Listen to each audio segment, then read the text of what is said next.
Last year, we talked about Mattel launching their very first Down syndrome Barbie, and they have now doubled down on their efforts to make diverse, equitable, and inclusive dolls with two new Barbies. One of them is Blind Barbie, and the other one is the first Black Barbie doll with Down syndrome. Yes. That's a twofer right there. Because they already did Down syndrome Barbie last year. Right. So you've got to add another oppression point to the Down syndrome Barbie. The beautiful marketing of this is every year they can add one. Next year can be Pacific Islander. It's a never-ending smorgasbord of diversity that you could draw on. There they are. They developed both of these in partnership with nonprofit organizations. The National Down Syndrome Society partnered with them, as well as the American Foundation for the Blind. And they listed some of the key attributes that they added to make these dolls very accurate to reality.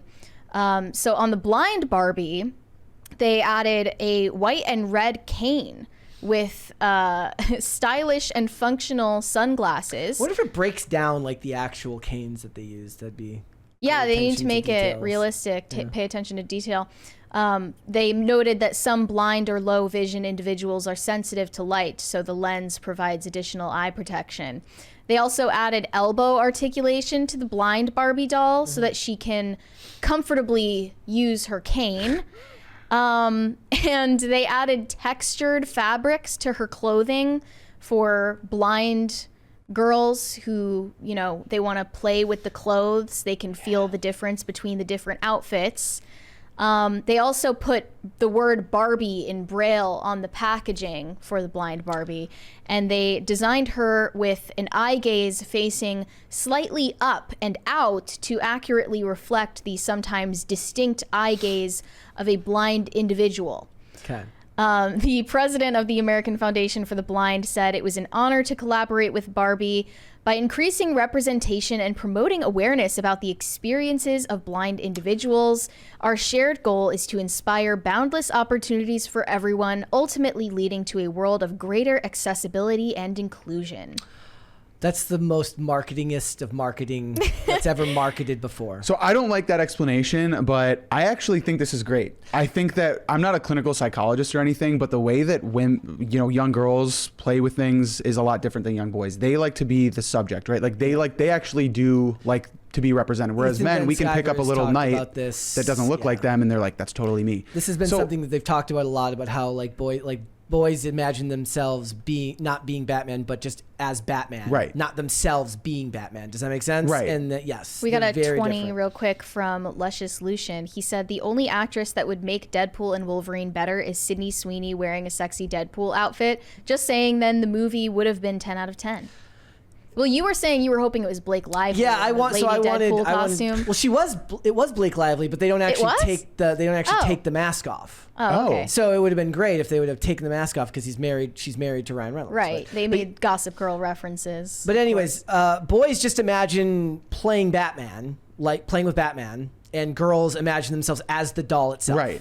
Okay, I don't see why Barbie not being blind in the first place would prevent a blind girl from identifying with her. It's like they're saying that the only thing that matters about you is the fact that you're I don't think it is. And I think this is different, that, when I'll make the analogy to like the movies where they make some character that used to be white, black. Like they're making an original doll. It's not like they're taking something that was once this Barbie and now they're changing it. They're making a specific product for that specific group. And if it doesn't make a product, then great. But they want to give people this option. I don't see it as that bad. Like I really don't. We got another 20 from the Manic Mustache. He said, late as always and apropos to Barbie's heavy in the chromosomes, intrusive thought of the day, the reason you don't want to hook up with... Okay, I don't know if I can say this. Yeah. I'm not going to say that, but thanks for your super chat. Thank you. That's not appropriate for YouTube. This is one of those things where the joke is just so there. It's so easy to make, but slow-hanging fruit. But on its face, I'm just like, look... It's a for-profit entity. One of the ways that for-profit entities attempt to increase their market share is by doing things that they claim are for the great, to improve the world. if some kids who suffer from these conditions, if someone's blind and buys blind Barbie and buys into all of the features that they've added to it, then I guess that's fine. It's easy to make jokes about it, but it's no skin off my back to see this stuff made. I don't consider it pandering because nobody's buying that to be like, hey guys, look, I bought the blind Barbie. No, the blind girl's gonna get it. No, I think it's sinister because of exactly what you said. They're a for-profit entity using this as a way to virtue signal, and who they're trying to appeal to the most, who's going to buy this, is the parents, obviously, of children with disabilities, who are going to feel good about themselves that they gave their that they gave their child this toy. Sorry, hold please. That has scared the crap out of me like 4 times. They're marketing to the mothers of the children. Right, exactly. And the mothers, for the mothers, the identity of being a mom of a disabled child is more important to them than the child's identity as being disabled. You don't need to emphasize to a child what is wrong with them. They can just be normal and play with normal toys, and everyone can treat them like a normal kid. I don't think there's anything wrong with that. I don't buy that. But they're not a normal kid. They're blind. And I'm not one of those people that's like, okay, well, you have to lean into it. But again, we're talking about leaning into it. But we're talking about young kids. We're talking about 3 to 5. I don't think the only people that are buying the blind Barbie dolls are the parents of blind kids. And I don't think that the parent is getting it to be like, oh, I'm a good parent. I don't think Okay, if they put out a trans Barbie doll, don't you think that would be appealing to the parents of trans children? I do believe that they're doing use it as an identity. So I guess when does it not become pandering? Because again, it is a company. Like, am I pandering to people that like chocolate chip cookies if I'm a bakery? Like, is that pandering? Well, no one buys a chocolate chip cookie to identify as a chocolate chip cookie. But you're saying that they're using this as a way to represent them in media. But the implication is that there are no parents out there that are buying this as a genuine, just I like the doll and I want my kid to have it. That doesn't exist. Okay, I don't know why the opinion of the parent matters when the child didn't ask for it. I don't think any child with a disability out there was thinking like, when are they going to make a blind Barbie who's just like me? No one was thinking that. Maybe. This was purely for virtue signaling. That's how I see it. Probably like tax implications here too, and partnerships that are beneficial to them. Oh, of course. Yeah. It doesn't just mean like Mattel is trying to reach out to marginalized communities. That's not what this is. I'm just so in a capitalistic sense, I just see this as smart marketing and business to them. So right. it doesn't bother me. I do agree with her that I think a lot of the moms are doing so because they see it as a extremely virtuous act. But that's the culture that we've cultivated here in this country, to do that with a lot of things. And for many groups, look, being deaf is considered its own community, its own identity to it. There is identity behind it. So do I really care if a corporation, leeches off that to make some money? No, that doesn't really bother me. That's a corporation doing corporation things.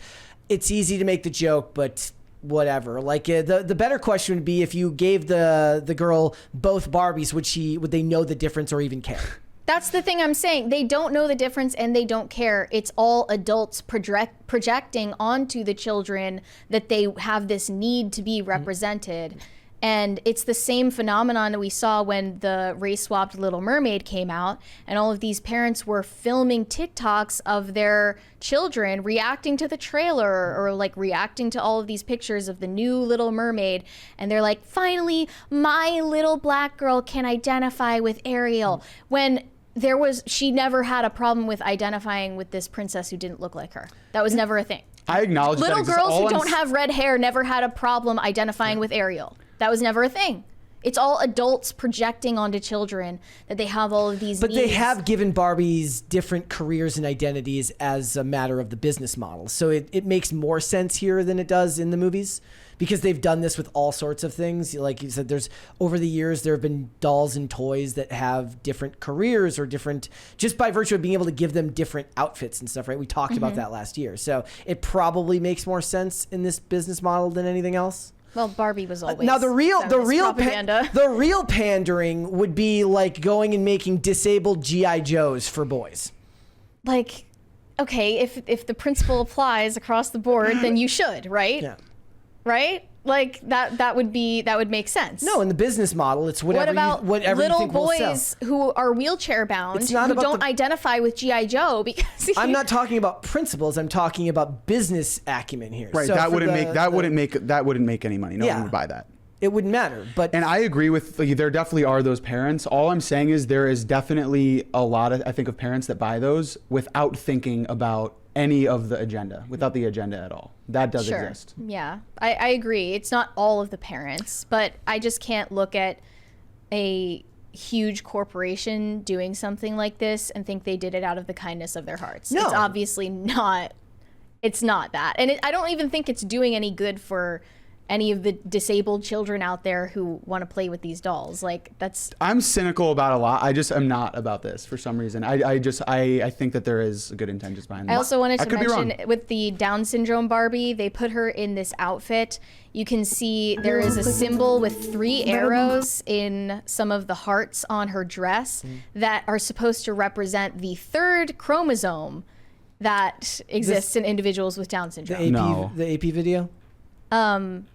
This one? Oh, this is actually the first Down syndrome Barbie that we talked about last year. Mine isn't cynicism. Mine is just pragmatism. It's just a market to fill and something to sell. If you're looking to corporations to make good moral decisions, you've entered the wrong... You're in a circle of hell if that's what you're expecting, right? All I expect a corporation to do is to look for a market to fill and fill it. And in this case, the market they're filling is that there are mothers who will, because that's who they're marketing to. They're marketing to mothers. There are mothers who will buy this for their kids. The kid may like it. The kid may not. Did it make them any money? If it did, then they did their job. We got a 20 from Jeremy Jackson. He said, can't you just give the blind girl a regular one and tell her it's the blind one? I think Canadian workshop teacher Barbie would sell better. I think the point was that she has the little, what do you just give her like a toothpick and you put it in the Barbie's hand and you say, this is blind Barbie? I don't think that's... There's no difference. It's literally all pandering to adults. It has nothing to do with giving kids what they want, in my opinion. It's not like I think this is some kind of evil thing. So where does they draw the link? So in the chat, somebody mentioned that because I kept mentioning careers. There's Barbies of different races. There's Barbies with different careers, all that look different in what way. When does it stop? Is that when you stop when you reach physical handicaps? Or I guess not even just physical handicaps, but mental handicaps as well. Is that where they draw the line? Making an astronaut Barbie is not the same thing as making wheelchair Barbie. Wheelchair Barbie is representing an immutable characteristic. Making Barbie into the president or an astronaut or a teacher or a nurse is something that someone does. That's more meaningful to give to children, give them aspirational goals than representing them for their immutable characteristics. Well, then the lie would be that they're doing it for some type of beneficial reason rather than just make money, which is what they're supposed to do. You also sent me this article. Gen Z collectors are clamoring for popular emotional support dolls. This one I can dunk on. This is insane. So Gen Z fans are buying 3-inch tall Sunny Angel minifigures, and some of them are connecting it onto their phone cases. Oh, I've seen these. A couple people I've seen these too. My work have these on their desks. Yeah, some people are like putting them as their profile picture on Twitter or whatever. But these are your emotional support dolls. We were talking about this after the Barbie movie came out, that increasingly adult women were buying Barbie dolls and dressing them up and bringing them to work. And they called them emotional support dolls because people are acting like children for their entire lives and bringing toys to their corporate jobs. Well, I mean, is that any worse than bringing your parents to your job interview for your corporate job? I ask you. It's a little less cringy, but it's like that one Ryan Gosling doll movie, Lars and the Real Girl. Yeah, yeah, it's exactly. just the new version of that. Hopefully not sexual in nature, though. Thanks for watching. Listen to full episodes of Pop Culture Crisis on Spotify. Keep up with us on social media and make sure you subscribe and ring that bell so you never miss the show. Bye, guys.